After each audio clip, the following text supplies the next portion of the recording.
नियम था।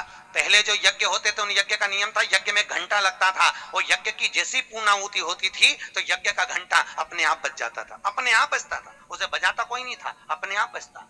आज यज्ञ का घंटा नहीं बजा तो युधिष्ठिर ने पंडितों से पूछा, ब्राह्मणों आपने यज्ञ करवाया पर ये यज्ञ का घंटा नहीं बजा। ब्राह्मणों ने कहा हमने तो यज्ञ अच्छा करवाया पर घंटा क्यों नहीं बजा, समझ में नहीं आया। तब इतने में ब्राह्मणों में से एक ब्राह्मण यज्ञाचार्य ने कहा, मुझे लगता है यज्ञ दो तरह का होता है। एक यज्ञ जो अग्नि में साकल्य दी जाती है तो अग्नि देवता प्रसन्न होते हैं, और दूसरा यज्ञ वो कि भंडारा किया जाए और लोगों के मुंह में भोजन दिया जाए, वो यज्ञ भी प्रबल होता है। महाराज हमको लगता है यहाँ दोनों यज्ञ हुए, एक यज्ञ आहुतियों का, एक यज्ञ भंडारे का। मुझे लगता है भंडारे में कोई भूखा रह गया है, कोई भूखा है। अब भूखे व्यक्ति को ढूंढो।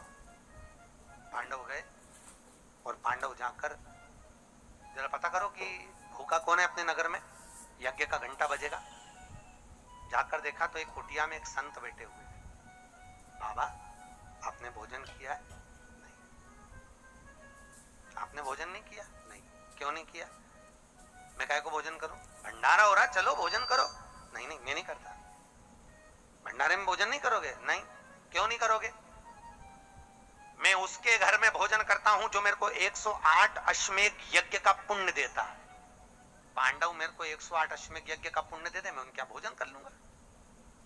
अब पांडवों ने सोचा अपनी जिंदगी में पहला तो अश्वमेध यज्ञ करना है, और 108 अश्वमेध यज्ञ तो हमने कभी जिंदगी में नहीं करे, तो हम इसको पुण्य कहां से दे बाबा को। पांडव चले गए। द्रौपदी ने पूछा कोई मिला? हाँ एक संत मिला है पर 108 अश्वमेध यज्ञ का पुण्य मांग रहा है। द्रौपदी ने कहा चलो मैं लेके आती हूँ उस बाबा को। द्रौपदी गई, रथ लाया गया। द्रौपदी ने कहा रथ में बैठकर नहीं जाऊंगी, पैदल जाऊंगी। चप्पल लाई, द्रौपदी ने कहा नग्न पैर से जाऊंगी। नंगे पैर द्रौपदी उस संत के दरवाजे पर पहुंच गई।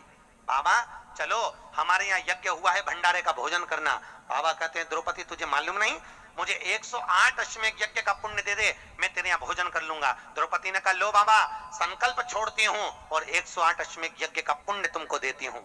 संत ने कहा द्रौपदी तेरे पति ने तो कभी पूरे यज्ञ नहीं करे, तूने कब कर लिए? द्रौपदी बोली बाबा मैंने सुना है मेरे कृष्ण के मुख से, जब कोई व्यक्ति अपने घर से निकलकर किसी संत के दरवाजे पर, किसी कथा के पंडाल में, किसी मंदिर पर, किसी तीर्थ में पैदल पैदल जाता है, जितने कदम चलकर जाता है उतने अश्वमेध यज्ञ वो अपने जीवन के कर लेता है महाराज, उतने अश्वमेध यज्ञ वो अपने जीवन के करता है। और द्रौपदी ने कहा बाबा मैं तुम्हारे दरवाजे पर चलकर आई हूँ, 18,000 कदम मैं चलकर तेरे दरवाजे पर पहुंची हूँ, उसमें से 108 अश्वमेध यज्ञ तुमको देती हूँ।